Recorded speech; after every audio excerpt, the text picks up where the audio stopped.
And we're live. Good evening, everyone. It's C. Thanks for coming to chat with me. We are live here for the Monday meetup, where every Monday you get some sort of content, whether it be a live stream or a premiere. And today you are getting a live stream because I am fresh off these cruise, Mediterranean, Europe streets, and back home from sailing on Disney Fantasy, which was a bit of a what is it called? Unique itinerary. Disney Fantasy usually does a lot of time in the Bahamas doing 3 and 4 day sailings. And it made its debut in the Mediterranean. So I was able to jump on that last minute to celebrate my birthday. And so I'm here to chat with you all about what it's like to sail on Disney Fantasy and hopefully drop some tips for the Med, as I know a lot of you all are heading out into the Mediterranean or this summer, or that's a bucket list trip. Or if you've already been to the Mediterranean, let me know and drop some tips in the chat. But welcome everybody and welcome to Team Replay. All right, let's see who we have here.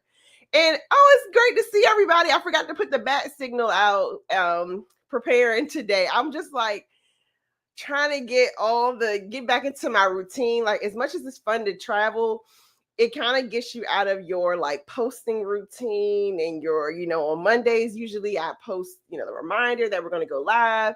I usually I'm editing over the weekend. So yeah, this is a little bit of I'm like getting back into things. I realized I lost my Metro card for work today. So I'm going to take the wins over the losses, but it's definitely like that acclimation period and trying to beat jet lag. So who we got? First in the building, Parker's on the go. The moderators are here. Parker's on the go. It's in the building. Thanks for being here, Parker. She says, hey, fam, happy Monday, working and listening. I totally understand. It seems like the working and listening posture is like the posture that some people are like assuming. I think a lot of YouTube now is shifting more towards people listening to content versus sitting and like totally watching it. So I totally get it. And I'm kind of starting to lean towards more. I like listening to people's live streams versus like the actual, the vlog style videos. I find myself listening in more than I'm like actually watching, but I still try to leave a comment and all that good stuff. And speaking to the chat, saying happy Monday. Miss Sydney Stephens is here. Stephen, no S, is saying happy Monday, Carlene in chat. Thank you. Happy Monday, Miss Sydney. And I'm like burning up. My house holds heat, and we are, at least my upstairs holds heat where I am. And we are in the middle of a heat wave officially in the DC area. So my little AC is just chugging along. You might hear a whooshing sound because I have a fan off to my right. Who else? Fresh from the Mediterranean, we have on the go with Yolo here saying happy Monday. And yes, Yolo, be sure to drop your tips because I had a totally different itinerary and I don't know, I finally got the whole Eastern versus Western Caribbean thing down, but I don't have the Mediterranean down, all the routes. But my route was basically from Rome to Greece and back to Rome. So Cetavecchia cruise port, we headed to Hania, which is Crete. It's spelled Chania, but it's Hania is what I learned. Hania, Crete, then over to Athens, then to Mykonos, another day at sea, and then we finished the cruise in Naples. So I'm going to chat about which ports I got off, which ports I planned something, which ports I did a cruise excursion, all that good stuff while you are here. And then, of course, leaving a review for Disney Fantasy because it was interesting. I did a Disney, this is only my second Disney cruise, and I did this one totally solo. So the first time I did a Disney cruise, it was Disney Wish, quick 3-day married time cruise, and it was with some friends and their families. And it was a totally different vibe doing Disney with family across multiple rooms versus doing Disney solo on my own. So we're going to chat a little bit about that as well. Seth Stone is in the building, my good DMV cousin. Hopefully you're staying cool, Seth. Saying what up, C, in the chat. What up, Seth? Thanks for being here. Thanks for being a channel member. Also, Yellow, thanks for being a channel member. Shout out to the C-suite. They got an update today, and I think because of how I filmed the Disney Fantasy, I started watching some of the clips last night just to see what the vibe was going to be, because I was starting to, what I did was how I filmed it. I was like, I was very quiet throughout the sailing. So I'm like, I think pieces of that vlog, or it's gonna be a good portion of that vlog that's gonna be exclusive to channel members. So if you all want to join the channel membership to see all that exclusive stuff for fantasy, tap in. If not, you're gonna probably get a very edited version of it, because I was just like, how was I filming this? just right. Jay Renee is in the building. Say happy Monday, seeing C with C. Hey, happy Monday, Just Jay Renee. Well, welcome and thanks for being here. Oh, she fancy. She is listening from Bali, Indonesia. Awesome. Okay, I'm gonna have to hit you up, because that is a location that is on the radar. A friend is planning a birthday, so we'll see. Possibly Bali might be happening. I can't say near future, but within the next year-ish or so. So I'll hit you up to get some tips on Bali. Are the bugs as nasty and big as they say they are? Marilyn Mel Tips is in the building. Welcome in, welcome in. And On the Go with Yellow says, my next Greek island escapade, I will be island hopping. And yes, let's talk about that, because now I have some very strong feelings about sailing in the Mediterranean. So anywho, that's a good pause to get into the content of, talking about the ship. So I booked this trip so last minute. Like, I think this is the fastest I've ever booked a trip that required the amount of travel time that it does. So I literally booked this trip on Tuesday, and we were sailing out on Saturday. Tuesday, I was just kind of watching, or Monday when I got to work, we got notified that because of all the parade stuff that was going on in downtown DC, that we could telework the end of the week. And as you all know, it also slid into the Juneteenth holiday. So I'm looking like, dang, I can go somewhere and I only would need to use 3 days of PTO.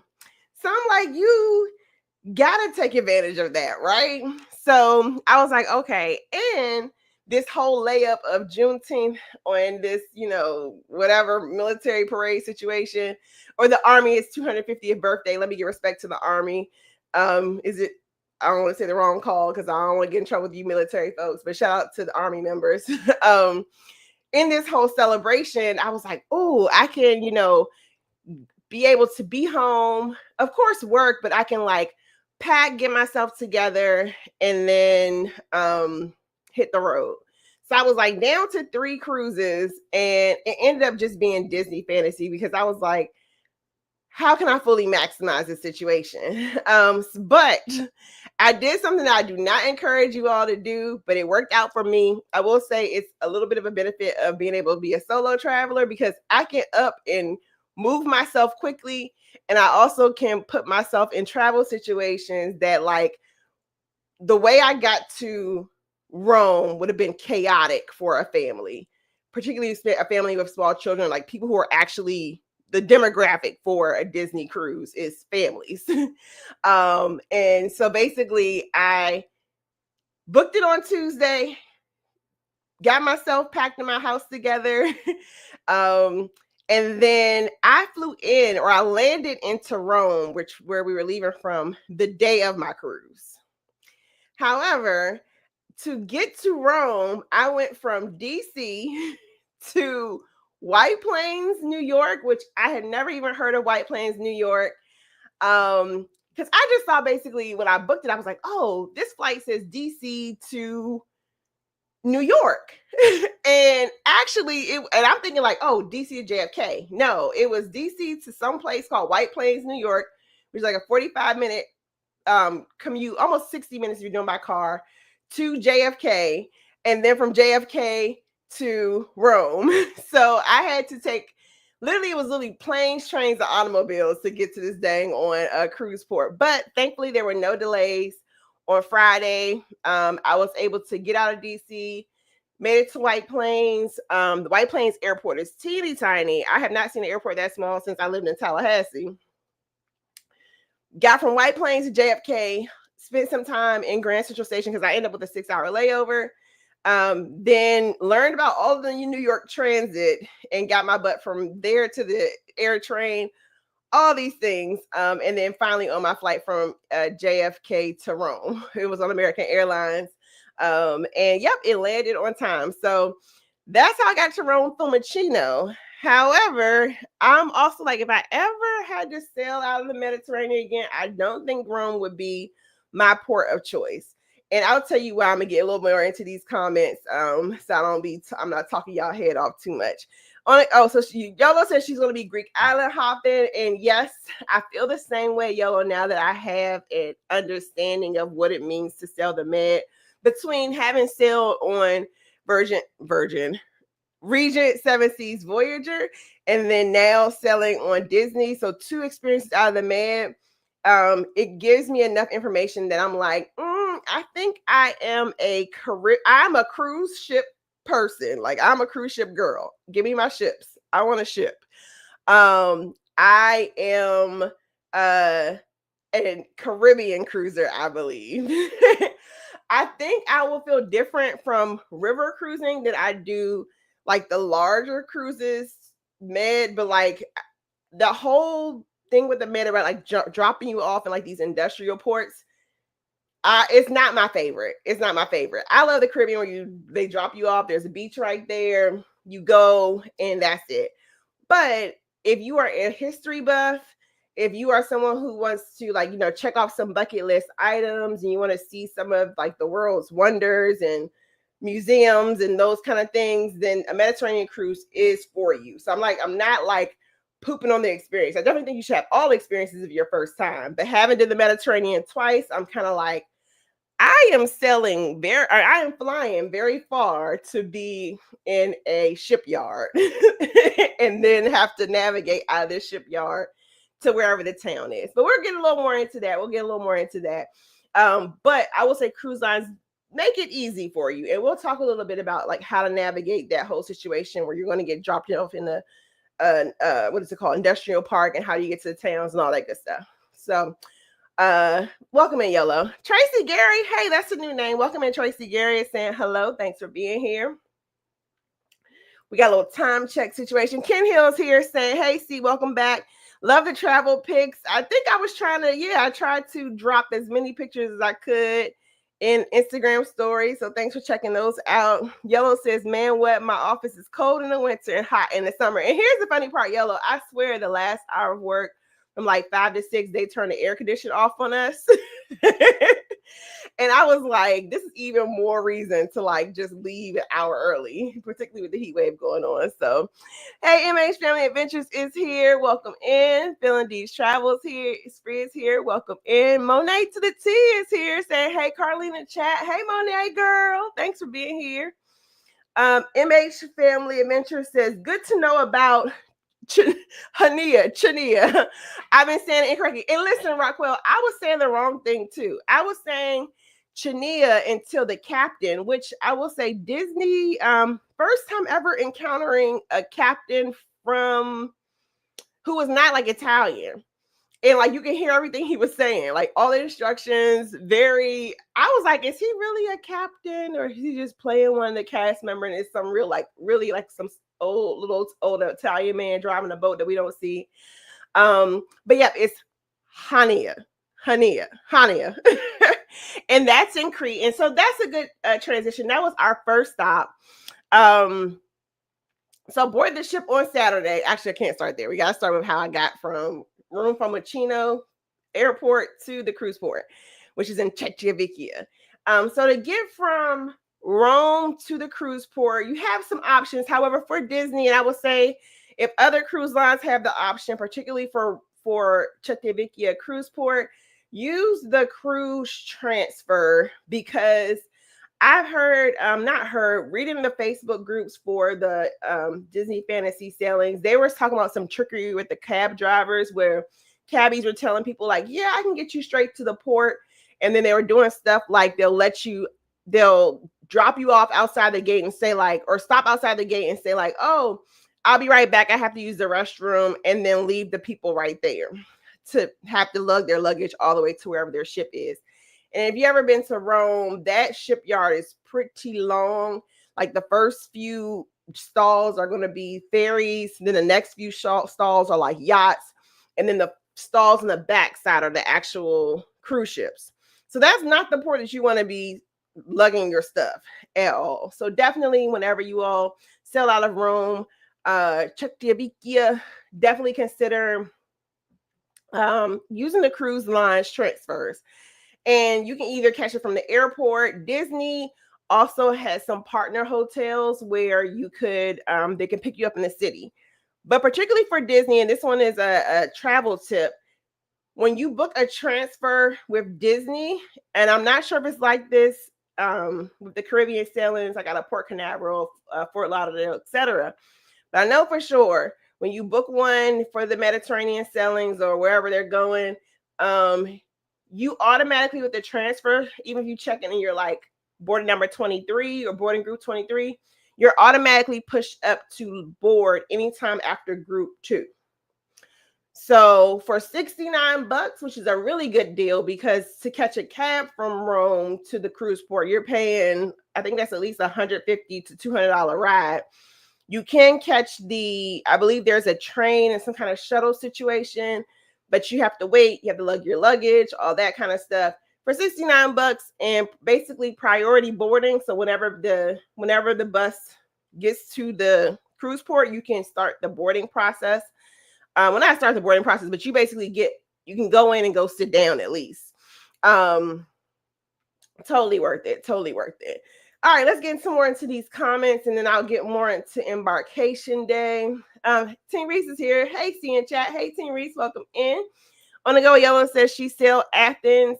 Her ports were Yellow just got off of Mediterranean cruise, and she stopped from Athens to Mykonos, Istanbul, which I love Istanbul. Istanbul totally resonates with me. If I do go back to the Med, I think I'm going to do Barcelona because its flights are cheap and it's only a 20-minute ride from the airport. Or I would do Istanbul again because the Istanbul cruise port, there are hotels right there. And the hotels are actually like nice and comfortable, which something about Rome, those Italian hotels have a lot you have to pay a pretty penny to get some comfortable accommodations. She said Kusadasi and Santorini. Cool. And what is there to do in Kusadasi? I see that one like on Virgin Voyages itineraries, but I just never know what it is. Mykonos, I immediately fell in love with, and that's why I feel like if I ever to go back, I would fly in and just do the island hopping using the ferries, because to get the true vibes of those little islands, minimum you got to do the Virgin Voyages overnight stays for Mykonos. I maximized what I could for the day that we were there, and Disney had some pretty good time in port, but that Mykonos situation is a good vibe. And we didn't go to Santorini on my sailing, so I would love to still see Santorini. The cruise after me was a 9-day sailing on Fantasy, and they stopped in Santorini.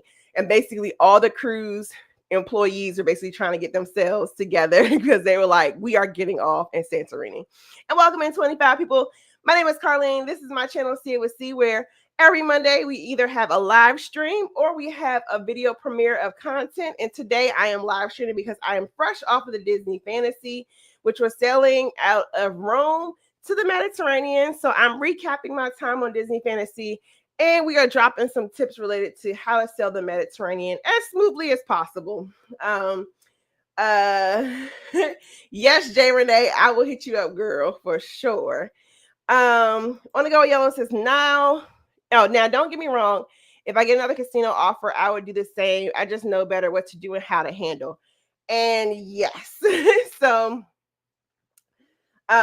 for Disney, basically board the ship, or we had priority boarding because of the transfer. So that was helpful. You automatically get to board with group 2. One thing I also love about Disney that they don't play about is every person over 18 gets the 2 bottles of wine. Now, I was trying to figure out how I was going to get this 2 bottles of wine, again, doing the Amazing Race from Deep. Something fell. What is that? Anywho, doing an amazing race from DC to Rome. I'm like hearing something in the background. I'm like, what is it? Doing an amazing race from DC to Rome. And I was like, I'm not gonna be able to, oh, it's fireworks. Which I'm like, y'all, this is not the time to be doing fireworks, DC, but here we are. Oh, so yeah. I was like, how do I get these 2 bottles of wine from DC to on this ship? And to no fear, basically, there is like a little small cafe that has choices of red wine, white wine, and champagne that you can purchase. And most of the bottles are like the $20 range. So €40 to save you a couple of, dollars with your dinner wine worked for me. But yeah, I think like if I were to get casino deals, the flight would have to be worth it.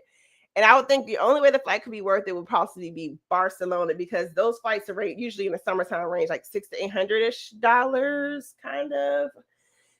At least that's what I was seeing flights for Barcelona at one point.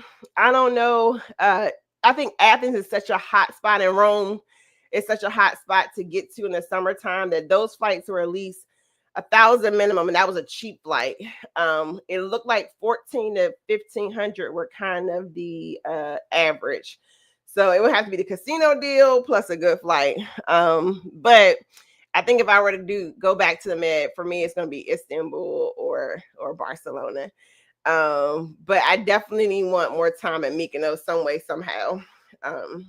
Cindy Steffen says she booked Tuesday for a Saturday. Wow, I guess you check for flights first. And yes. So what I did was I saw the cruise that I wanted. And most flights will allow you to put a 24-hour complimentary hold on that flight for you can, as long as you book it for 24 hours in advance, you can hold it for 24 hours. So I saw the flight that I wanted.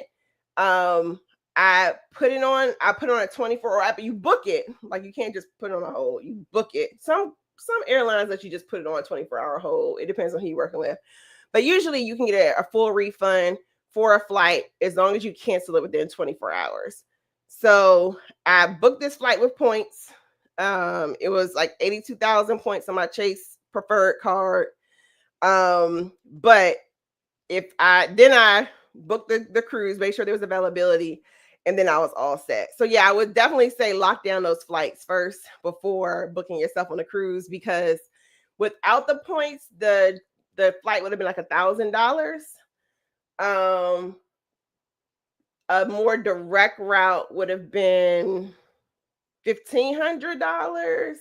But I'm gonna tell y'all what happened at the end, because I got a mean voucher.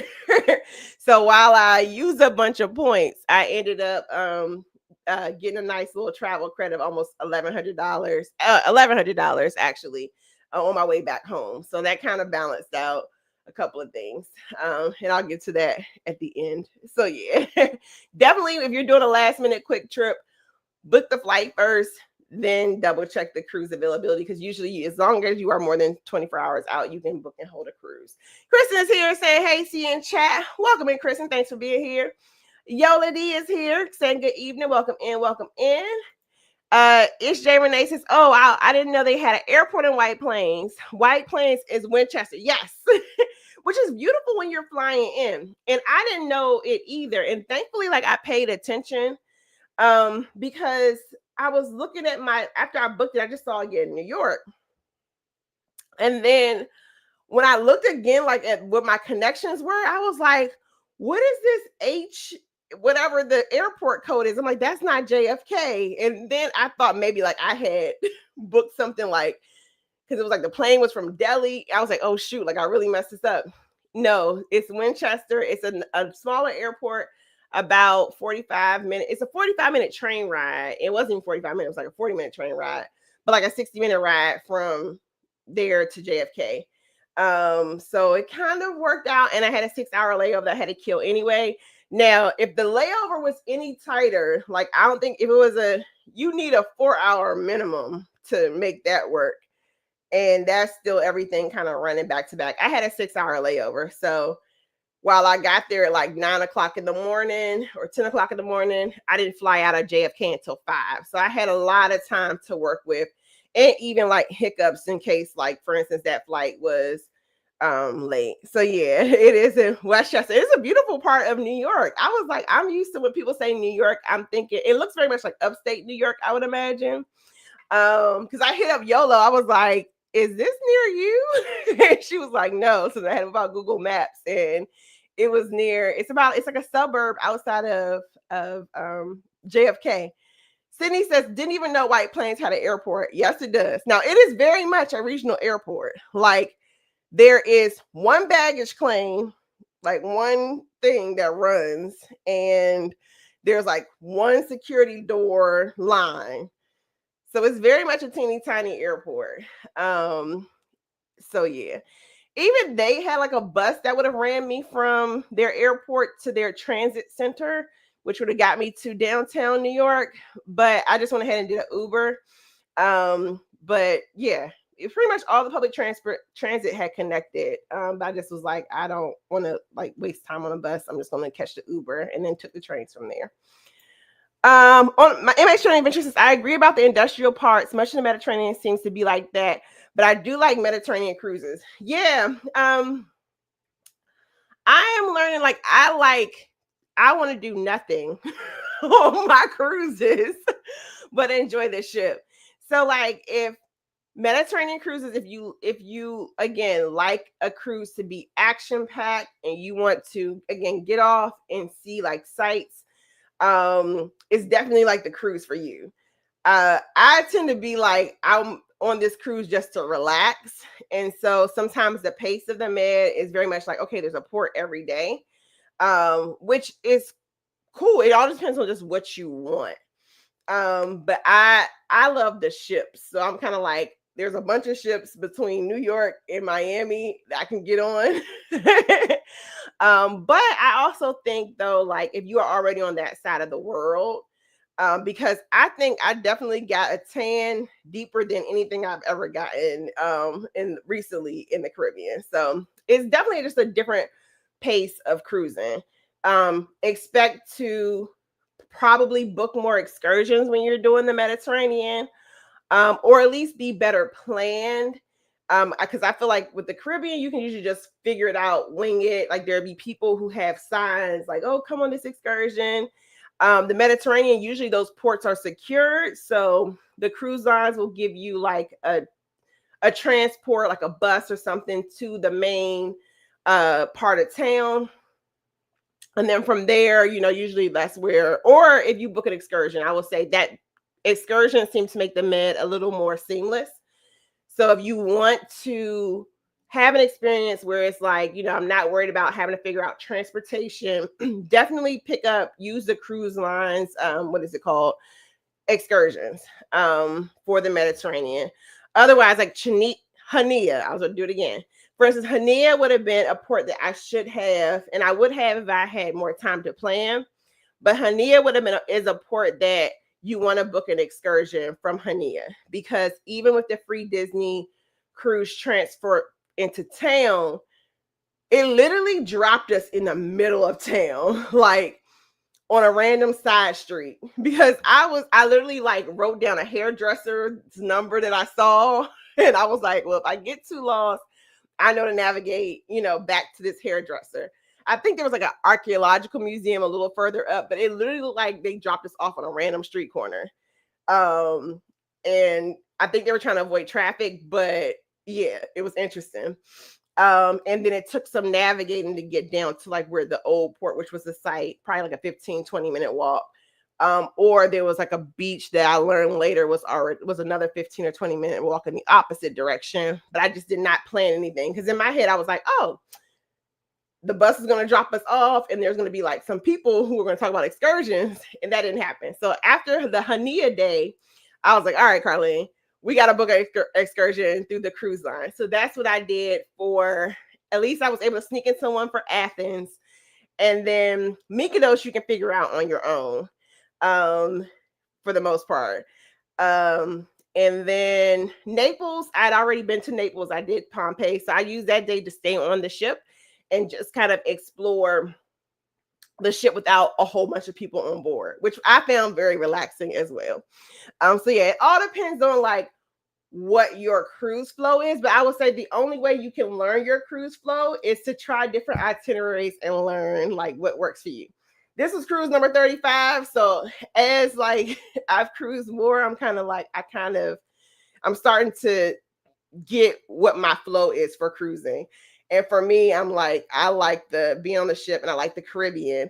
And if I want to do more exploring, I think I just want to fly into a place. Now, I think river cruising is going to be my, whenever that happens, happy balance, because I love that a river cruise drops you literally off. Like when I visited Budapest, the river cruises dropped you off right in the middle of downtown. So I think that's gonna be my happy medium. But it also gave me the ability to see like a place like Mykonos. So now when I go back, I learned how to catch the ferry. I learned how frequently the ferry runs. I learned how to ride all those shuttle buses. So I will say at least cruises give you like a teaser for exactly when. And who was that? Tanya. I was watching Adventurers today. Was hitting on that a little bit. Like cruises at least gives you the introduction to what a port might be like. And then if you ever choose to fly back in, you can definitely navigate it. Chris is speaking to YOLO.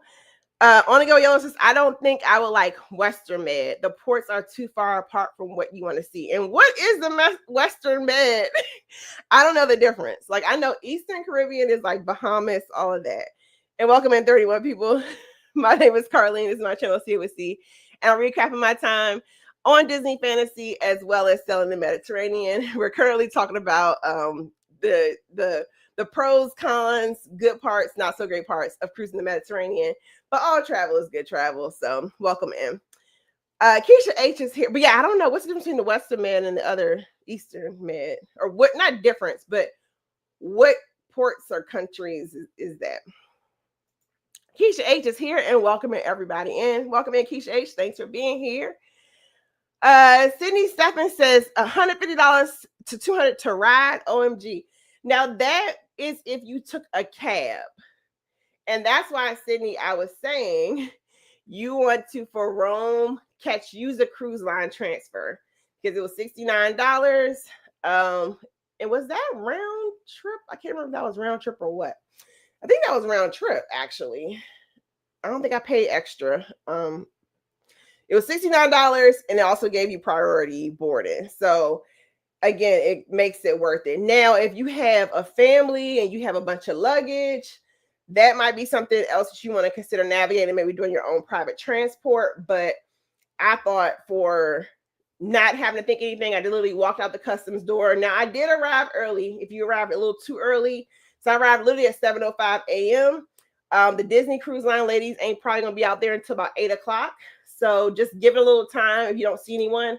But whenever like it was time, it was hard to miss the Disney Cruise Line meetup, folks. So that's what I was talking about. Now, for Disney, your excursions are going to be, for most adults, about that $150 to $200 range, though. So that's something to be mindful of there. On to go Yellow says Ephesus ruins is in Kusadasi. What's that? The church Christian ruins. On to go Yellow says I love Istanbul, but I did not like the bazaars. Oh, they had the outdoor bazaar and the indoor bazaar. What didn't you like about it? I didn't spend a whole lot of time. There was a lot of moving pieces in the bazaar. But I just like the right by the Istanbul cruise port. It's such a beautiful like area, easy to walk. And of course, like seeing the Blue Mosque, but the bazaars, I didn't spend a lot of time in there. I should have purchased gold in the bazaar versus purchasing the gold that I bought with the approved cruise line excursion. I should have just bought something in the bazaar and try to negotiate. Hey, Melina, she said, hola, welcome in. Thanks for being here in my cruising area. It's just, folks are speaking. YFC in the building said, good evening, see with chat. Can't wait to see your new content. Me neither. Yeah, hopefully, I don't know. I'll get the inspiration to edit something. I don't know what I want to pick up. Like if I want to do the Disney situation or if I want to keep going with the cruising to Bahrain, Doha, particularly with those countries being in the news at the moment, if I want to pick up that cruising series or what. On a Go with Yellow says my flights are high no matter because of where I live, small airport, always have to stop somewhere. And that's a reality too. I take it for granted that I live in a metro area, which we got 3 airports to choose from at any given moment. So I'm speaking from like having a bunch of airports to choose from. So when I say flights are cheap, they might not be cheap. So my apologies for that blind spot for sure. Thanks for that perspective, Yellow. Not all airports are easy peasy to get to. Welcome in, Samuel Dotson. Love your what is this thing called? Thumbnail with that beautiful carnival. You got a really good angle for the carnival whale tail. Oh, Jared, no. Yeah, no, Winchester is not considered upstate, but I was just like, where is this? And then when I saw it on the map, I was like, oh, it's close. But it looked like the houses are massive, and then we were flying in. Everybody looked like they lived in like little McMansions with pools. So I was like, ooh, this is a fancy pants area. On the Go Yellow says, I love Eastern Mediterranean cruising. I just didn't have enough time in Mykonos or Santorini. And I want to visit specific ones overnight or for a couple of days. It looked like ferry hopping wasn't hard. And no, the ferries run. So basically, it'll be a learning curve for sure, but pretty much the ferries were running out of the same ports as the cruise ports.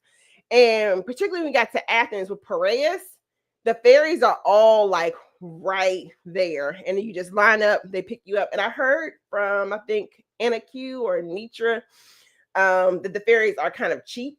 So you can totally like do the flight into Athens and then pick your spots. Now, the thing will be accommodations. But I think I know where I want to stay if I ever go to Mykonos, but I have to look into it. There was this place anyway by the beach club I stayed at. I was like, ooh, that looks nice. But yeah, I would totally try the island hopping. I don't think Athens is cool to see once. Athens comes across a little grungy. There's a lot of what is it called? Graffiti, but it's totally safe. But because they like had that whole period of being conquered and then try to rebuild and then riots and then try to rebuild, even like I did a beach club for Athens. And the guide is like on the microphone and he's like, this is the posh area. And I'm looking and I'm like, posh where? So yeah. Who else? Oh, so many new people. Welcome in TJ's Destinations. Thanks for being here. Welcome in Points Blank Travels. Folks are speaking. Italy, France, and Spain, I'm guessing, are the Western Mediterranean, YOLO. Cool. So anyway, back to Disney Fantasy boarding day. So pretty much seamless boarding after being able to have that priority boarding with having the transfer. Then was if you all know, the interesting part where when you board Disney cruise ships, you have to introduce yourself. And, usually they're like, welcome Disney Fantasy, welcome the Reed family. And I'm like, well, how do you do this when it's just one person? So you can have them say pretty much anything that's appropriate. So like, I was like, I'm the Reed family. And she was like, it's just you? And I was like, yeah. She was like, give me your first name.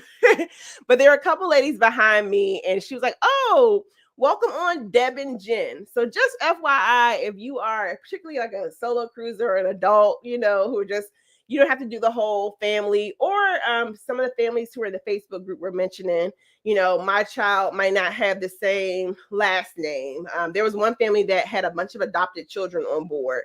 So like you can basically make whatever moniker that you want to use should, the general last name doesn't stand for the whole family. Keisha H is welcome everybody. Hey, Taya Crawford, welcome in. Thanks for being here. On a Go Yellow is talking about being in the bazaars. The harassment was unreal. Wow. And y'all, I didn't go deep into that, but the Grand Bazaar is the one I went to. And they have an outdoor part and an indoor part. The Grand Bazaar was first. One of the people in my tour group decided he wanted to pet a random street cat, and the street cat bit his finger. So I was more worried about that than any kind of cat calling. But I don't remember, not saying it didn't happen to you, but I don't remember like a whole bunch of cat calling. Um, I don't think, but I also didn't go deep in because it was just too many people. It was just a lot of people moving and flowing. But dang, the street harassment. Sorry that happened to you. I didn't encounter in Turkey street harassment. It was just kind of like, oh, black girl walking, keep going. On the go with Yellow says, I would never say anything bad about the Caribbean or Mexico again.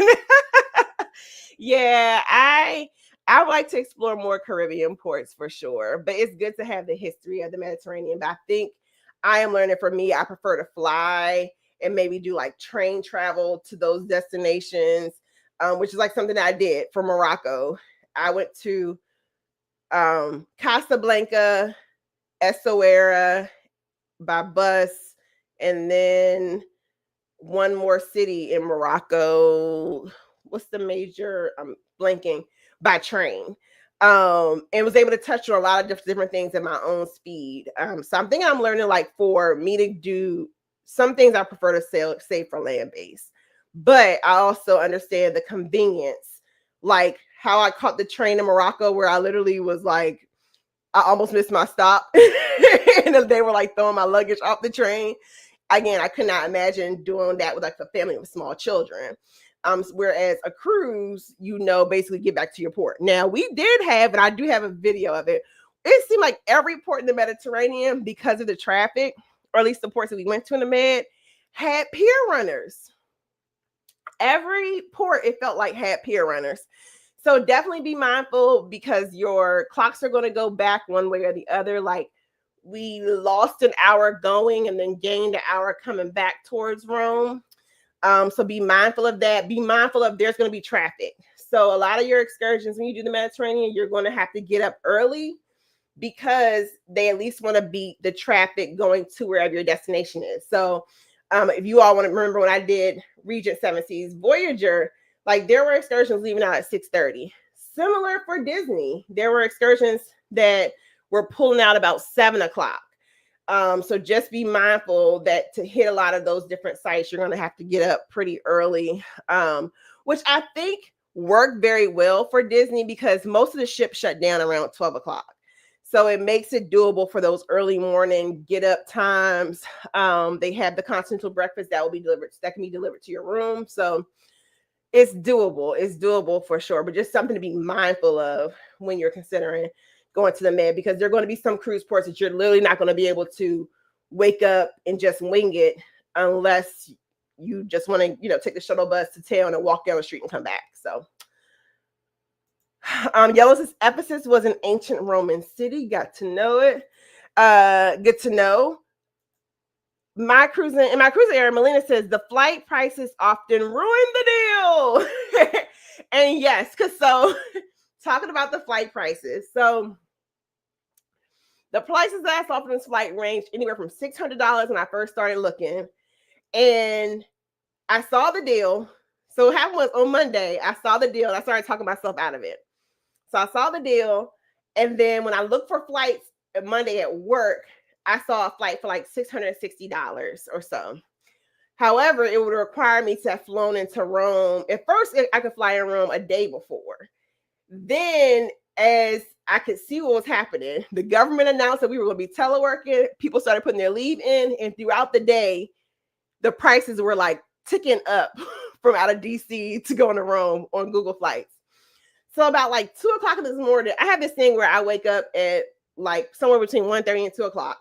I'll scroll on my phone for a little bit and I'll fall back to sleep. But usually I'll wake up. So I was like, okay, whenever that happens, I'm going to like look for a flight.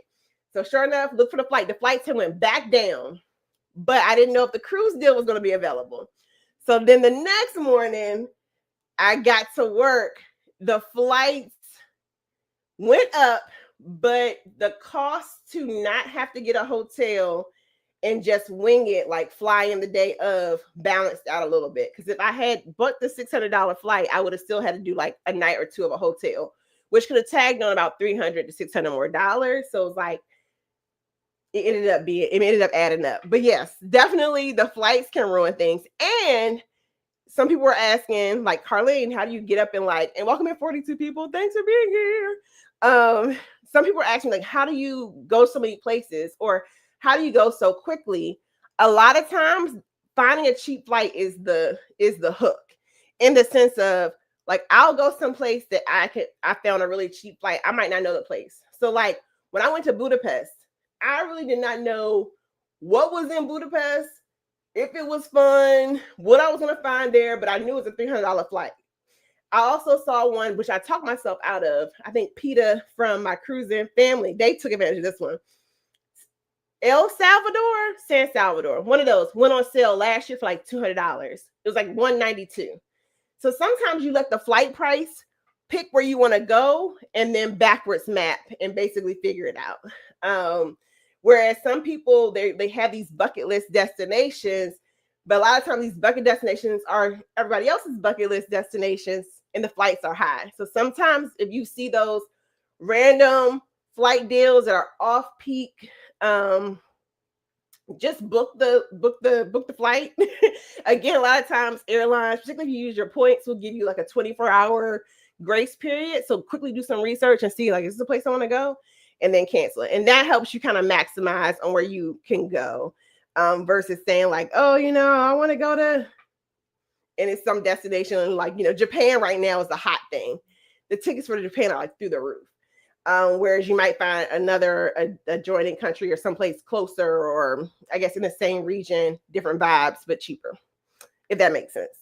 On the Go Yellow says, yes, I was scared as hell on the way to the hotel after midnight. Is that in Greece? Because Greece looked grungy, but where I stayed looked grungy because I got off at the metro, but I had a feeling like I can walk this. Whereas like, I don't get that feeling a lot of places in DC.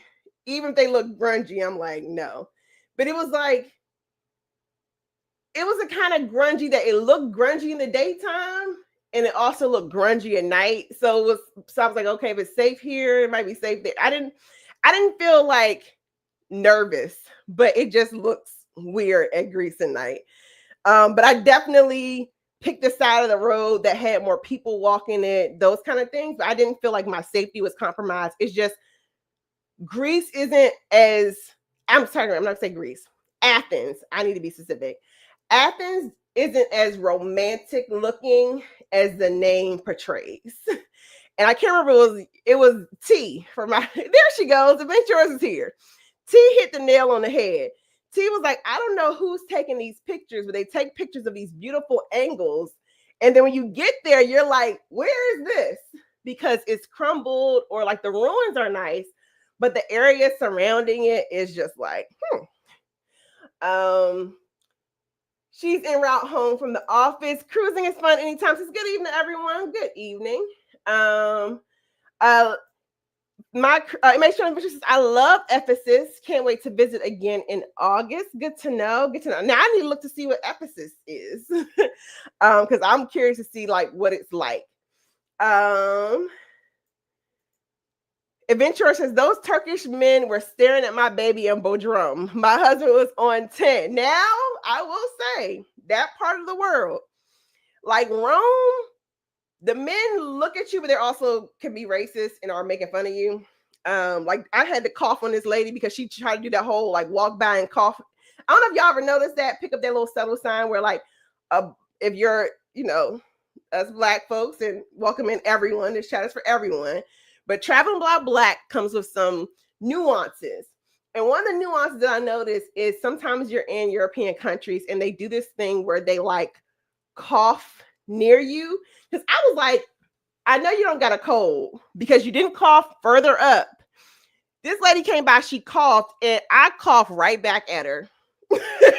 Like how they did on, what's the thing called? The Black Panther with the barking.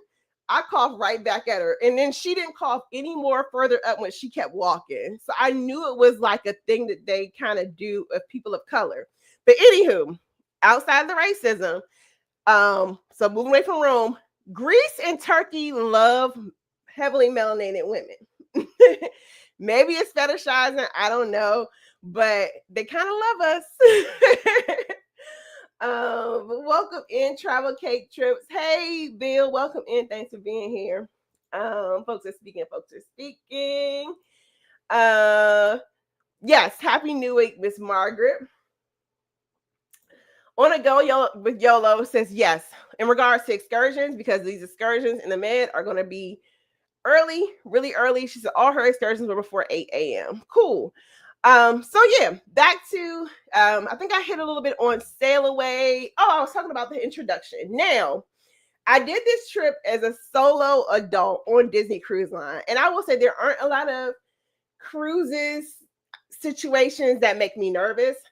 But I was going in very conscientious about, like, I am going to be this lady, this Black lady in Mickey ears by myself with like all these people and their children running around. Like, am I going to look crazy? And I will say, like,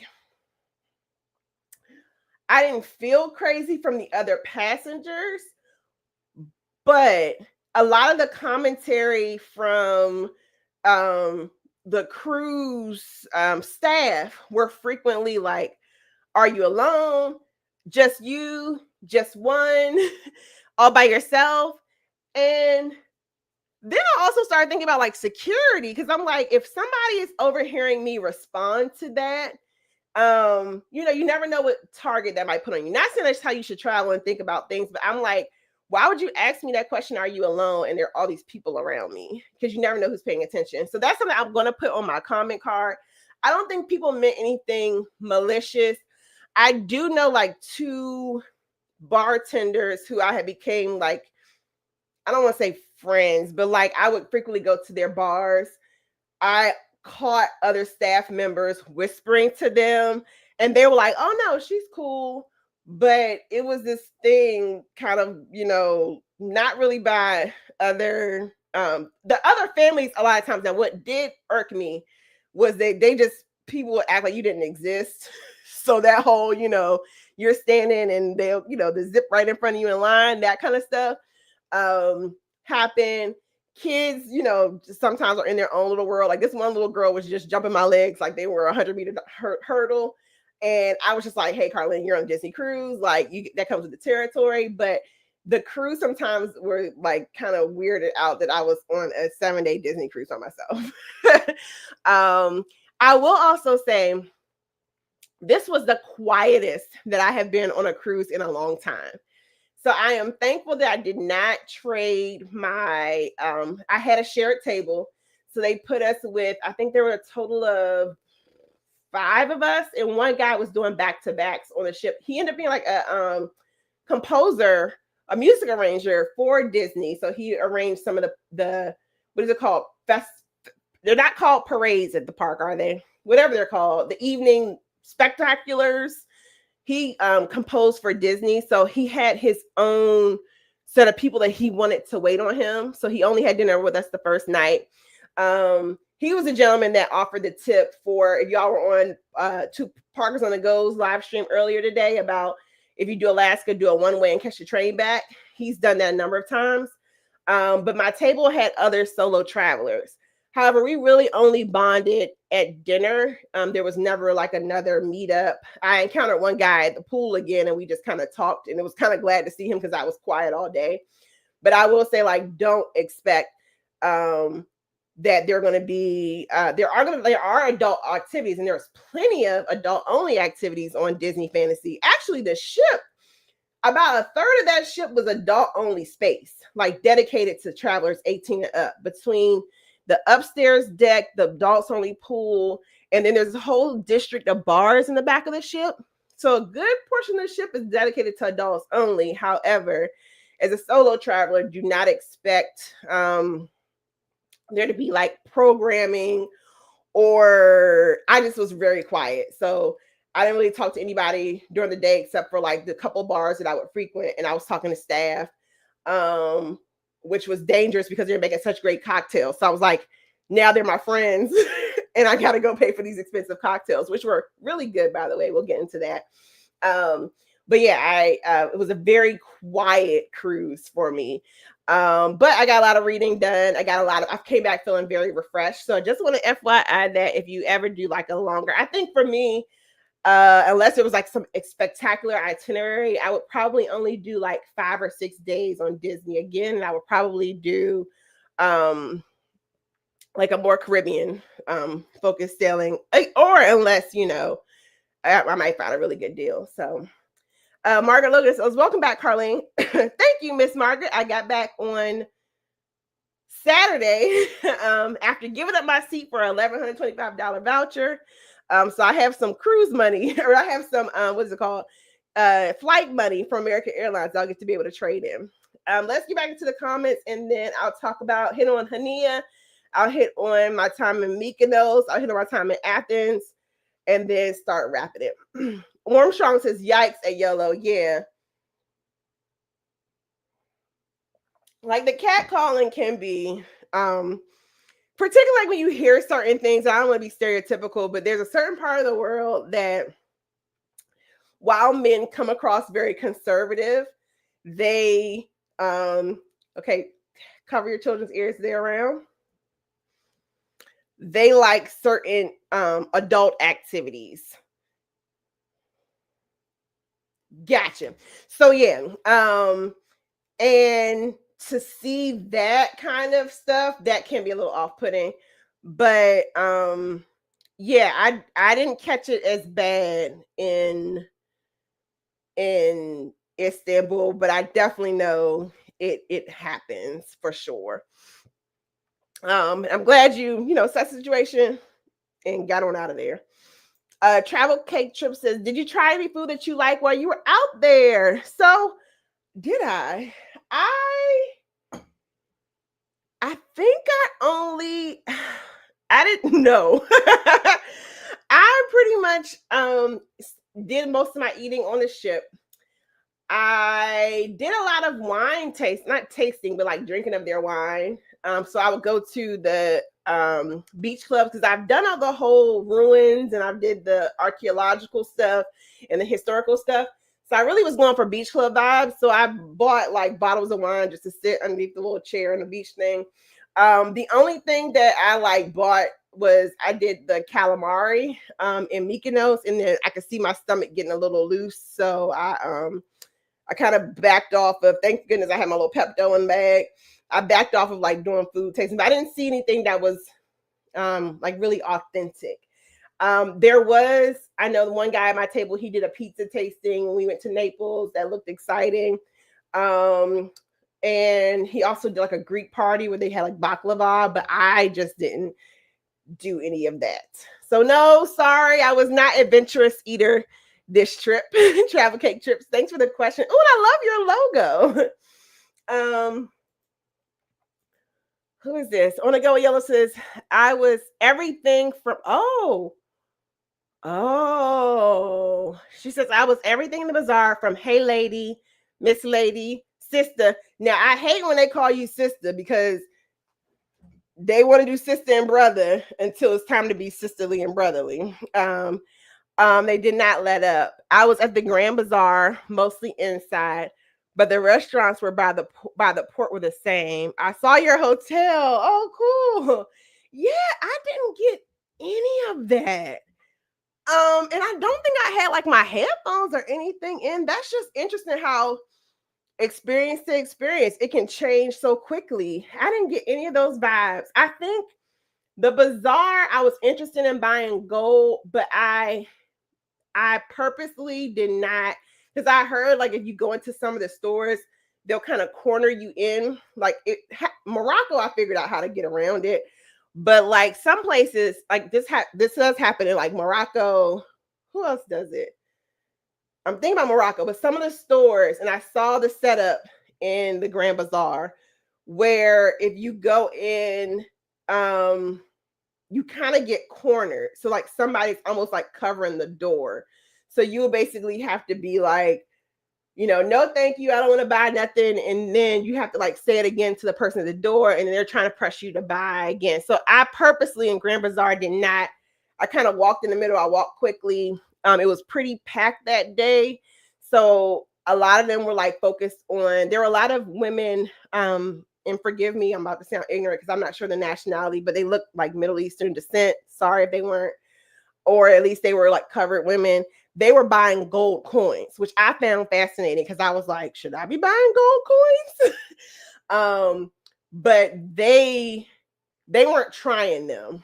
And them ladies knew, like, they knew what they were doing. But I didn't go into any of the stores in the Grand Bazaar, and I kind of walked very quickly. I was kind of just there to see it versus to shop. However, the cruise line ordained place that we were supposed to shop, in hindsight, they while they weren't the pushy ones, they were actually the shady ones. So just FYI for that. In regards to like their pricing, their conversion, that kind of stuff, in hindsight, I would have rather negotiated in the bazaar than the cruise line. Oh, we're your preferred buyer. If that helps anyone. But dang. Adventurers says that was the only thing I didn't like, early excursions. Yeah. And I would say that's why, and I'm coming from the viewpoint of, this is not my first Mediterranean cruise. So this cruise, I was able to, what I decided to do was I booked one excursion. The other place I wanted to buy excursion ended up selling out.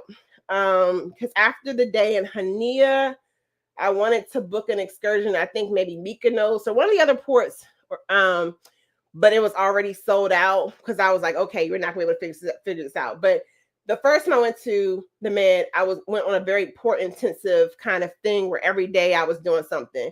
And eventually I slept through the call time for one of my excursions. And I was just like, you know what? I don't want to come home off this 10-day cruise feeling exhausted. So this time I had a mentality of, some of these things you've seen, like I really wanted to go back up the Acropolis. However, or actually I didn't make it up the Acropolis. I made up the Acropolis Hill or Signal Hill, which is right across eye level from the Acropolis. But I was kind of like, do you get on this bus? Oh, that's another thing. Be prepared for these Mediterranean excursions. You're going to spend a lot of time on a bus. I want to jump out of my skin. You got a good solid maybe hour of my time on a bus. So just be prepared for that. I hate excursions with long bus components. It literally has to be something that I really, really, really want to see for me to do anything longer than an hour on the bus. So just be mindful of that. You're going to either spend a lot of time in transit. And one of the ladies at my table, she did, when we got to Naples, she did the Sorrento, Capri, and one other stop. It was a 10.5-hour excursion. And because of the tempo that they have to keep, be prepared that you're not going to be able to spend a ton of time in these locations. So again, like Adventurers and YOLO said, it's a good prequel to see, like, if this is a place I will come back to. But like, if this is your first and only time going to be able to see Capri, you might want to figure out, well, then how do I just do an Italian vacation that, gets me to Capri and I can spend a day or two, versus literally they went down or something and they only got to stay like an hour and they had to run back up the bus. And then even then, I can't remember if it was Capri or Sorrento, but the lady said, the tour guide was like, the beach is down there. And it was basically steps. So she said a few women who were quote unquote fit went down. They only had about 20 minutes and then they had to come hiking back up these stairs, and they were winded, but they had 20 minutes of beach time. So just, be mindful of, do you want to just see it? Which is fine. Do you want to experience it? Which is fine too. It's just all about, is it a quick check on the list? Are you kind of like if I never get to see this again, I got to at least experience it once. So just be mindful of those kind of things. Substone says, I never thought of doing trips with booking the flight first. I may start looking at travel in that way too. Yeah, I use it's called the Flight Deal. They are on, it used to be a newsletter on via email. Now they have Instagram and Threads posts. And like even today or yesterday, they had a flight to Milan for $355 or basic economy, or $555 for regular economy, which that gives you the refundable ticket. And I think you can pick your seats. So like most people say, I think I was trying to hit on this earlier. Most people say, I want to go to Rome. Well, if you get to Milan, you can catch the train down to Rome for cheap. And you only got to pay $300 to get there. So sometimes let the flight pick where you want to go, because you might end up somewhere close by that you can, check off that bucket list item. Or you can just go somewhere that you're like, who gets to say I've been to Milan? Everybody says they've been to Rome. So just, those kind of things. On a Go with Yellow says, yes, Athens looks suspect, but came alive in some places down the side. Athens, and that's what I love about like wandering around and having time. Because like Mykonos, I wandered into where Salt Bay's restaurant was. Athens, I found this bar that was playing Paul Wall from Houston, his music, by just wandering on the side streets. And usually like it's okay to wander off the side onto the side street. You will find that like a lot of times, like in Europe, like it'll be like the main street, and then like they'll have like a bar district off on the side. I would say be mindful of the city, but Athens was a city that I kind of felt even at night, it felt okay to duck off on the side street and go. And usually you can see it, you can hear it. There are people walking there too. So don't be too scared to get off the main drag and like see what's off on the side. Adventurer says Athens is the hood, honey. I don't even know what Pitkin Avenue is, but I know what the hood is by the port anyway. Yeah. And so what is it called? Piraeus Cruise Port, but it's also where you will catch the ferries. Because what I was trying to navigate in my head, adventurers, for this subsequent trip that I want to do is where around that port I can stay, because that will be the port that you want to stay by the Piraeus, the cruise port, because that's where you would launch off for island hopping. So I was looking around like, is there a nice hotel around here? But Piraeus is, according to the tour guide, which is the cruise port, it's a working class area of the city. A lot of the people who work in Piraeus or live in Piraeus work for the tourism industry. But I mean, literally, you kind of driving through Athens, everything's concrete. Yeah, it has its little pops of color here and there, but it was an area that really has survived a lot of like takeover and those kind of things. Information on the Adventure says, I recommend staying in Monstraki, the Plaka area, Athens. Beautiful, bustling neighborhoods. Thank you for the recommendations, for sure. Yes, the Monstraki area, Plaka, definitely look a little better. Is that where's the area that has the guards, MH, Family Adventures? Wherever the guards are, there's a bunch of hotels right around there. And then the street behind it is, it's not Ybor, Irmu Street. And there's a lot of nightlife over there. So yes, that, I think we're talking about the same place, wherever the guards are that do the changing of the guard. That area looks like chic, old feel. I don't know where I stayed, but it was near a metro stop. But it looked like the hood. It looked like the hood, but it was safe. Like it was totally, and it was like the hotel was an American Airlines preferred hotel, but it was definitely if you were like, I pulled up at like midnight and I was like, where the heck did I pick to stay? But if you want like a scenic place, try those areas for sure. Now, Piraeus Cruise Port, I'm gonna have to figure out where the hotels are, because that's, if I ever go island hopping, that's where I will launch from. Reese Nine says, I'm going on a cruise in August. Yes. Are you? Oh, you're going on Utopia of the Seas. Oh, wow. I'm going on Utopia of the Seas in August. So we might end up on the same ship, Reese. It is possible. Excuse me. On a go yellow says, but the graffiti can be misleading in some areas. The club downstairs kept me up a couple nights because Athens comes alive late. And yes, like YOLO, that's how Turkey was. Because the hotel that I stayed in Turkey, where I looked very nice, they had me against the back street, and it was going until like 3 o'clock, 4 o'clock in the morning. So definitely consider wherever you are in Europe, just asking like, hey, where does my window? Like, can I get the quiet section of the hotel? But yeah, that's good to know. Good to know for sure. Two Parkers One World says, that's interesting. I wonder if they just do not see a lot of people alone in the Mediterranean. Oh yeah. And it wasn't, I didn't get it from like when I was out and about. Like when I was out and about, no one said anything to me. But on the ship, now, I don't know, maybe, I don't know. But the cruise staff, yeah, it was kind of like, well, just one? Just you? I'm like, yeah. So I was kind of a little bit shocked by that for Disney. It wasn't like a bad thing. It was just kind of like, do y'all gotta say just one? And then then I was like, ooh, this could be like a security thing if somebody's really paying attention to, what someone is saying. So it was enough that I was like, I might put this on my comment card, particularly from the safety perspective for Disney. But when I was out and about, nobody, I was just wandering around, particularly like, what day was that? On Hania. I did a lot of wandering in Hania. Nobody said much to me. Rome. Did I stay on the ship?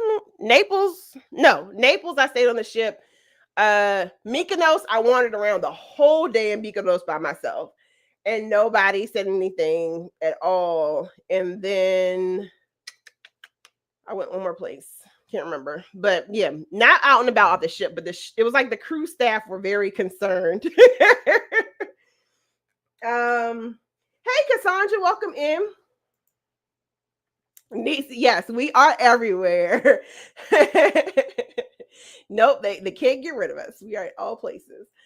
Onagoyo says, yes, I had a shared table too. I got the alone question everywhere I went.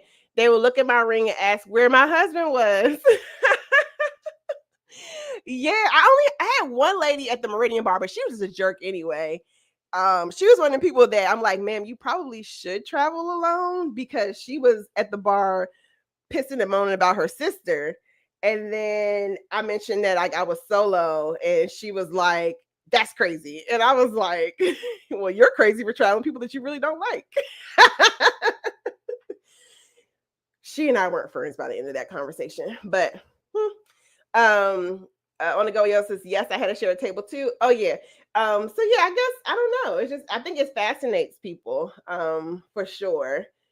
But it just seemed like more than usual. What else? Kate Tripp says, yes, I got asked where my husband was during a game show. I said in the room again. That's what actually I probably need to start lying, because I tend to be a very honest shooter. I'm like, if you're going to take me, unless I get really weird vibes, which I'm pretty intuitive about. I'm like, something off about that one. Like every now and then on a cab ride, I'll be like, oh, I'm meeting up with somebody or something like that. But for the most part, I feel like I want to let the world know, like, people travel solo. So yeah, but yeah, if it's a safety risk, I'll say something like, oh, I'm meeting with some friends, or they're on their way. That's a good one too. But I guess people be so concerned, which I guess is a good thing, right? You rather people be concerned than not be concerned. On the go, yo, says, every stall wants you to come in their store to shop. Yes. Now, again, when you all make it to, yes, any places where it's like being in the Bahamas at the straw market. Everybody wants to it's free to look. No, it's not free to look, because if you actually bumped into it or they put it on you, you might walk out with something that you ain't want. So no, it's not free to look. Okay, good to know. Good to know. And she said she got to the point that she didn't respond. So cool. So I hit on, let me see. Now I enjoyed the fantasy, and I told y'all I hit on a piece about like the fantasy has a lot of sections of the ship. I really love the concept where in the back of the ship, that district where they have like, it's called the Europa section, and they have like 4 or 5 bars where you can like kind of bar hop, and there's like a theme. There's a champagne bar. There's a Irish pub. I love that section of the ship in the evening. Y'all know that I drink a lot of wine on cruise ships. I was drinking a lot of cocktails because the mixology is on point. The brand of liquor, like the no hangovers for the amount that I was drinking. So yeah, Disney had me definitely sipping on some good drinks. I enjoyed that. That section of the ship also has like a midnight buffet, so don't miss that. In the Mediterranean for Disney, they do not do fireworks at Pirate Night. So that's the FYI. If you like Pirate Night, just expect all the Pirate Night minus the fireworks. The fantasy is about to go into dry dock too. So I was on that ship, and I know some people who are doing Melanin at Sea. I was like, Melanin at Sea. I even was about to like, I sat there and priced it because I was like, dang, can I sneak this again in April? Those of you who do Melanin at Sea with Disney next year, it's going to be such a great ship for that group. Because I was walking through the ship just imagining y'all, like the people who I've sailed with before in that group. I was just like, y'all are going to really love Disney Fantasy. It's easy to navigate. Basically, all your adult activities are in the back of the ship. The kids have their own floor for kids club. Everything's in the middle of the atrium. It's a nice size ship. It has all the accoutrements, but it's not too massive and choppy. So overall, I was pretty impressed with the level of just service, attentiveness. Meridian Bar in the evening apparently does a happy hour, which is kind of low key, just FYI. Sometimes if you pick the bar that doesn't have a lot of traffic, they'll offer a happy hour just to kind of generate more sales. It wasn't announced, but when I got my tab, I was like, why is it only that much? But I paid it. Adventure says, girl, that Acropolis looks better from a distance at night on a rooftop with a stiff cocktail and some food. And that's why I really want to do the Acropolis. When I went, so my first time going to Athens, I flew in. I did a flight run because I wanted status on American that year. And I decided I had already been to London. So I was like, let me do a mileage run to someplace I hadn't been. So I chose Athens because it would give me the right amount of points to have a status on the status I want an American. And I did not realize the Acropolis hours change according to this time of year. So I had saw Google said it was only closed until 7. I was navigating through the side roads using Google Maps and getting lost. About the time I got to the gates, they were like, oh, like it's 5:15, we're closed. And I'm like, dang it, I thought it closed at 7. They're like, no. But you can go over to Signal Hill and kind of look up at the Acropolis. It's lit up. It's beautiful. So when the cruise ship got to Piraeus Cruise Port, and it was like, do you want to go to Athens? And I was like, do I want to do the Acropolis? And the Acropolis had an adults only. So I will say Disney does some adults only excursions.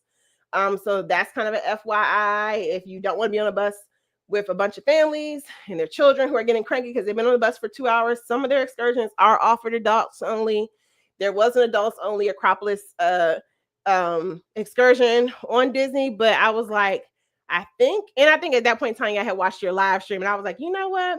I think I got my good photo, and I got a good chunk of the history by like seeing, being at Signal Hill, reading the history, and I was good enough. So I'm glad I didn't my Piraeus or Athens day. I decided to go to a beach club, which I learned, you hear about Athens having a bunch of the history, but Athens also has beach clubs. So I went to a beach club, and most of the beach clubs during the day, I know you see like the vibe of like, the beach club, and it's like a big party. Well, they all don't start like that. Usually the beach clubs are open during the day and they're family friendly. Even Paradise Beach, which is in Mykonos, Paradise Beach actually starts family friendly, and then about 4 o'clock ish, the DJ comes on, and then the whole vibe changes, because there were families in front of me who were like, is this going to be too much for our kids? And she was like, oh no, that starts much later. And they were playing like jazz at Paradise Beach. So that's just FYI. If you are traveling with families and you want the beach club experience, but you're worried that it's going to be like rowdy party vibe, no, many of them start off as like family friendly events in the daytime. Now, something I would do a better job of actually finding a good rooftop the next time I go to Athens. On the go Yellow says, and it was, but the history was right up my alley of Greek history, stories, etc. Who is this? I'm trying to look through these comments. Those dudes in the street of Piraeus were sketchy too. Oh, and see, in Piraeus, I didn't walk because that port is kind of tucked in the cut. So I was on the excursion. So I was on the bus. So I didn't get to get the feeling of the Piraeus area. But I just know it just looks like the whole city needs power washing, to be honest. Except for a couple of pockets, like MH said, Monstraki Square, Plaka area look very like romantic and nice. But your other areas, even if you go near what is it called? The metro, is gonna look a little like needs a little TLC. Travel Cake Trip says, we love to just adventure instead of excursions. The excursion seems so rushed. And yes, I'm kind of the same way. However, someplace in the Mediterranean, you're gonna need that excursion, or at least to hire like a car for the day or something, because just how the port is situated, you can't even get to anywhere without going to quite a bit of a distance. Miss Sydney says, I know when I do Greek Isles next year, the ruins and stairs will be a problem. I still want to see, but may fall back. Wait till everyone else returns. And yes, Miss Sydney, I think so for Pompeii, they had a excursion that had some accessibility. So Pompeii has a, what is it called? Wheelchair access excursion, for at least for Disney. And it's basically like a ramp. There are no stairs. And then I'm trying to remember this accessibility features, if there are any for Acropolis. I feel like there's at least like a lift or something. I can't remember, but I feel like there was like a bus. They had like, I remember I didn't get to go in, but I saw the gates, and outside the gates, it was kind of like a little bus, something that they were like, if you have accessibility concerns, sit here. And I think they might bring a trolley, but don't quote me on that. Because a lot of my memories are starting to run fuzzy. Cool. Syntagma Square is where the Parliament building and the gardens are. Gotcha. So Syntagma Square is where the guards, oh, you said the guards are. Yes. The Syntagma Square area also looks pretty nice. Adventure says the neighborhoods vary. It depends on the vibe you want. It's either quiet and plush, touristy with pickpockets, highly active with noise, or hood alleys. Excellent summary.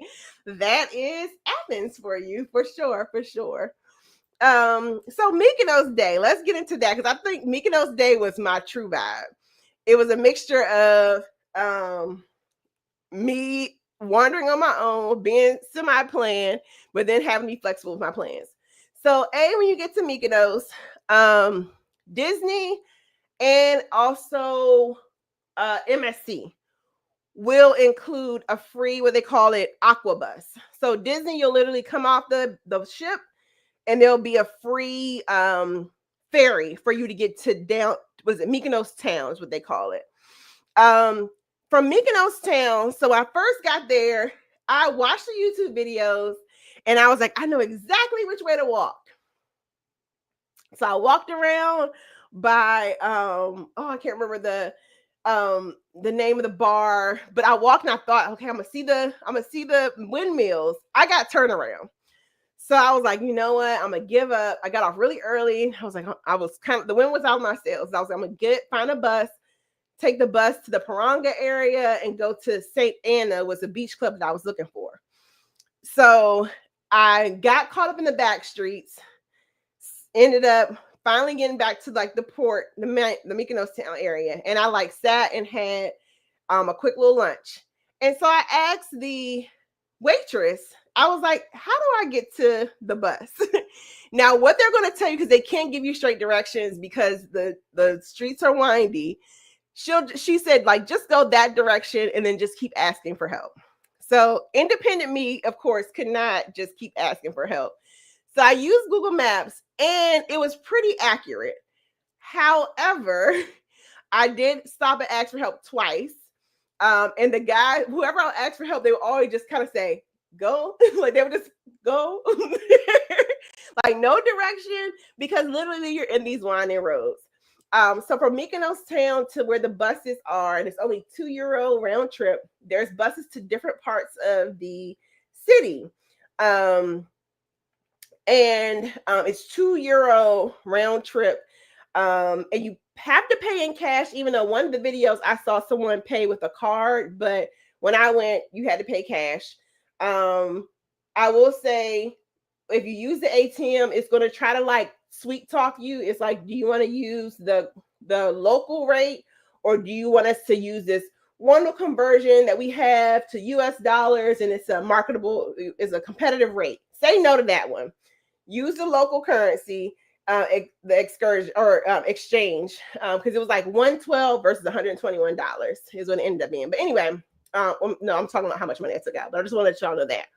However, the buses were very easy to navigate. I was going to go to the Paranga area and go to St. Anna Beach Club, but because I got turned around, I ended up missing some time. The Paranga bus only ran once an hour, whereas the Paradise Beach bus was running every 30 minutes at that point. So I was like, no need to waste time because I only had till 5 p.m. Just get on the first bus smoking. And so when I got to the counter, the first bus smoking was to the Paradise Beach area. However, there were two beach clubs right where Paradise was. It was Paradise and it was Tropicana.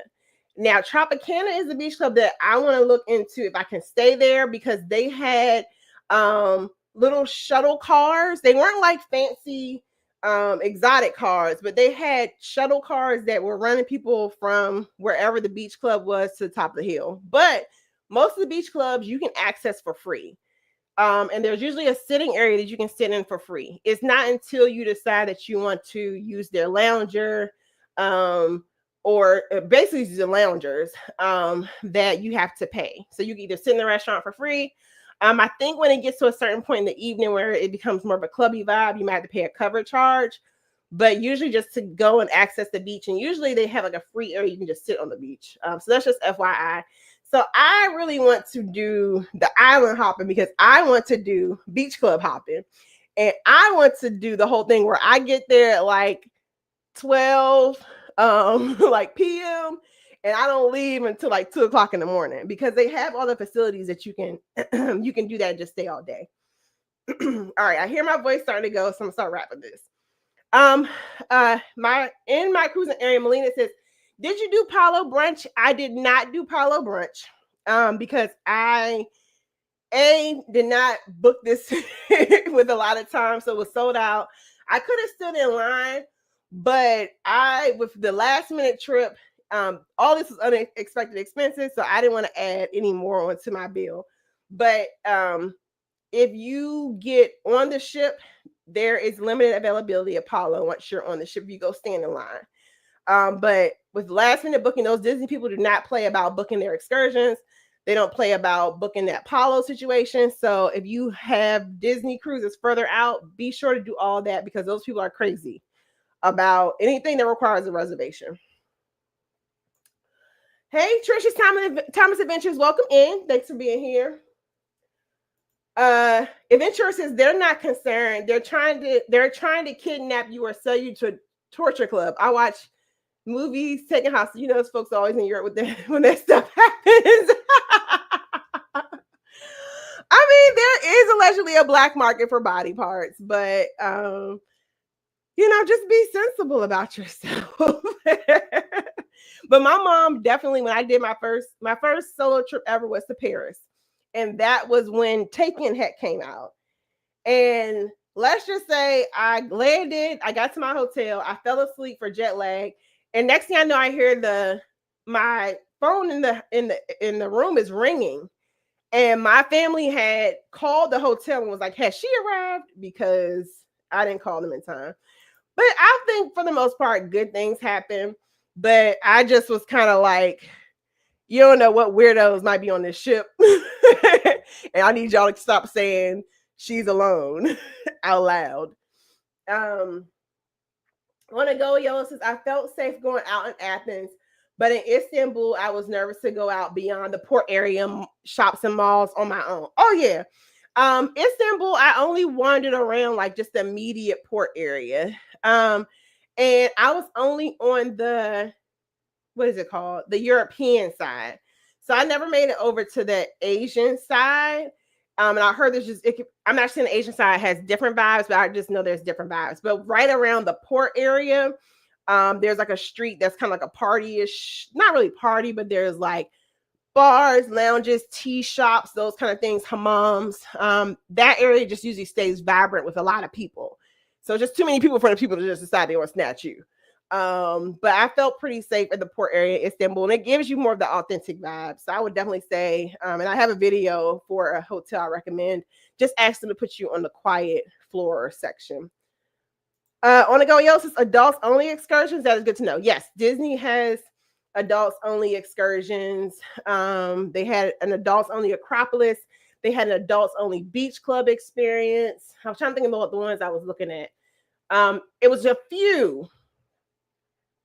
They were sold out. So that's the FYI. It wasn't a ton, but I think each port had one adults only excursion.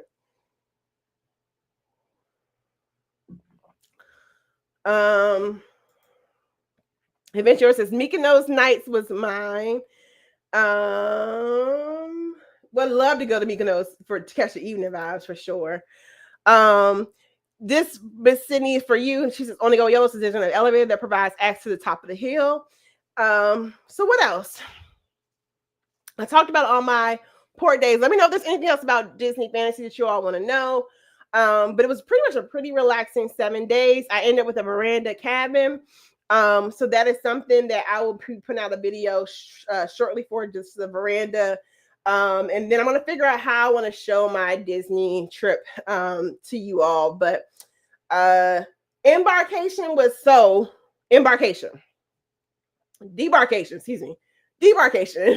Getting off the ship.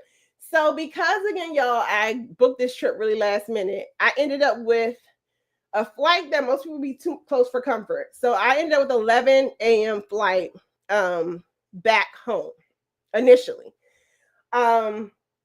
And when I got usually Disney requires, like they say don't go anything after like 12 p.m. or something like that. Try to get a 1 o'clock flight. I think 1 o'clock is the preferred flight time. Well, they start debarking around 7 a.m. It says 7:30, but they actually started about 7 a.m. So I got to the airport about 8:30, and I got there in plenty of time for my 11 o'clock flight initially.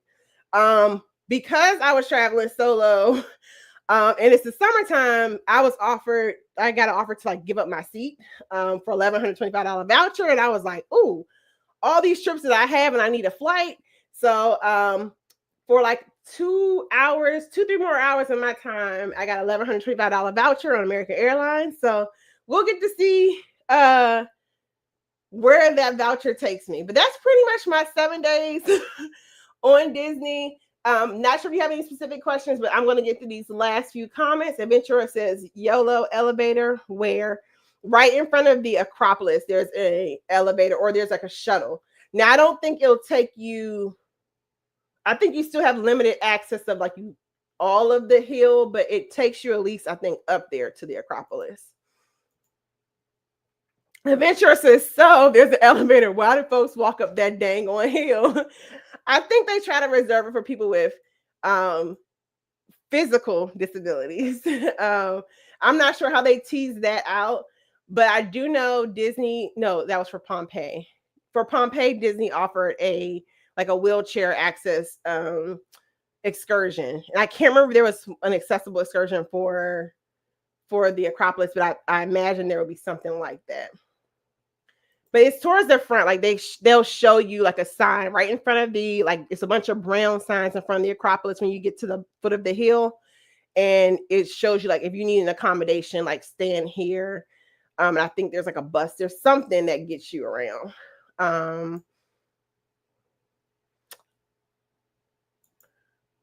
Adventure says, I'm gonna need you to explain the full experience outside of hiking up those stairs. So you're stuck on the stairs. Okay, yay, we got a question. The first question of the evening goes to Yellow. Yellow says, question, how was this experience on Disney compared to your others? So this was my second experience on Disney. And so what I will say is, being able to go solo, I was able to kind of experience things at my own pace. So it was interesting. When I went on Wish, we had late dining, but it felt like, I don't know, it felt like we were just rushing the whole time. This time I had early dining, and because I was solo, it felt like I could move and shake so fast that like I almost wish I had booked later dining to have more access, because it was weird. The 6 o'clock dining, they would put a lot of the activities that I wanted to do right at the 6 o'clock hour.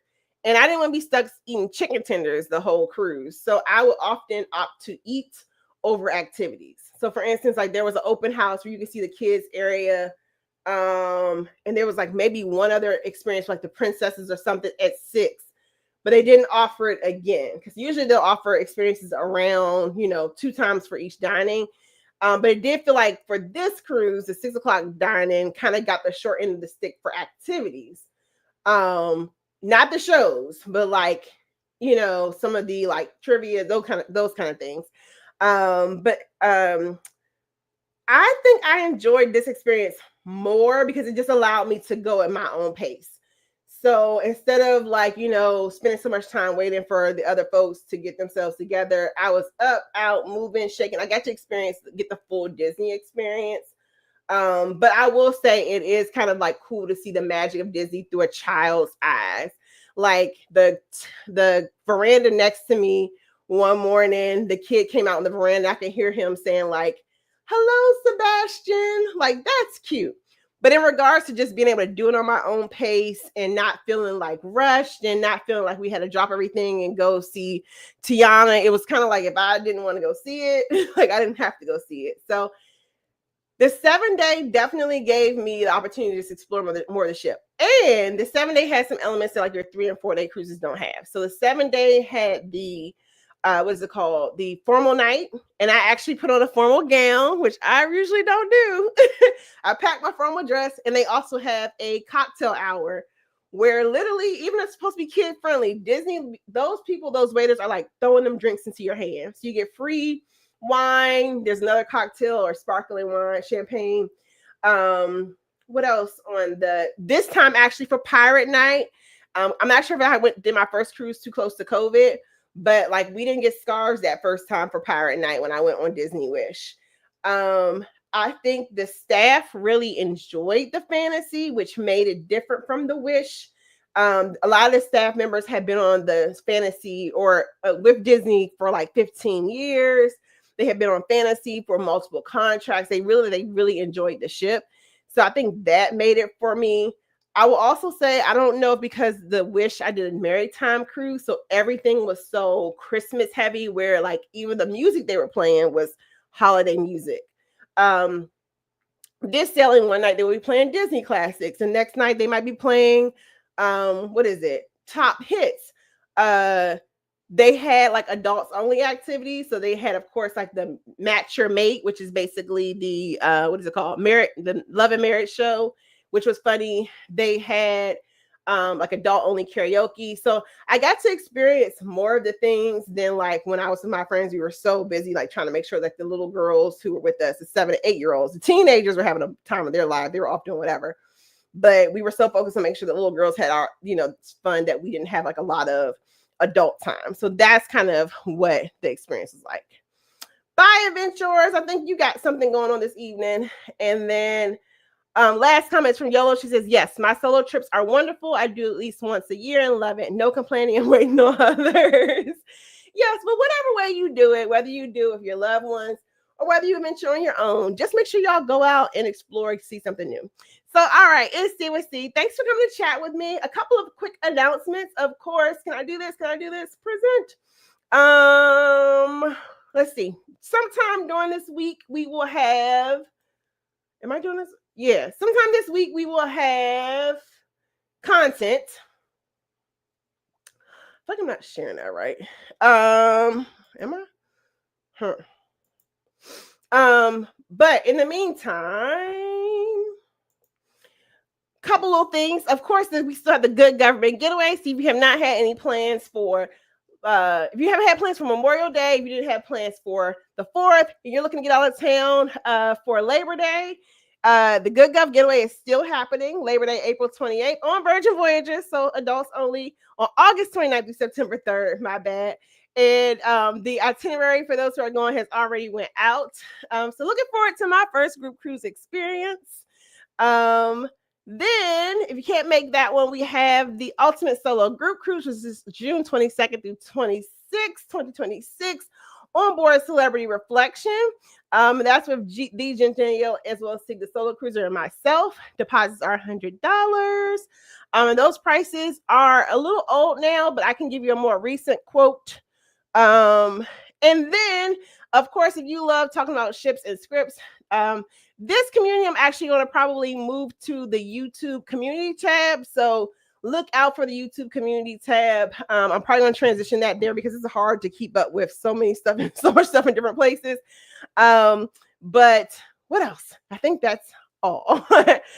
So few last comments. Travels PNB says hello.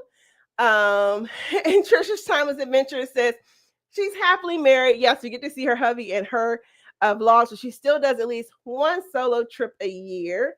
And I will also say, as a travel advisor, a lot of times experiencing things solo allows me to see elements that I would not see if I'm like with people. Because it allows me, I was able to see things from like a family perspective as well as like an adult perspective. It allows me to kind of get a vibe of a lot of times of like seeing things when I go like solo versus when I have people to entertain me. Thank you, G Fox. Folks are saying good night. Miss, and I'll start with Miss Sydney saying, looking forward to your Mediterranean vlogs. Thanks so much and have a grand week, everyone. Yes. Thank you. You all be safe out there. Have a great week. Make it a great week. Don't let the news get you too bogged down. And I will see y'all in the next video. And subscribe if you haven't. Good night.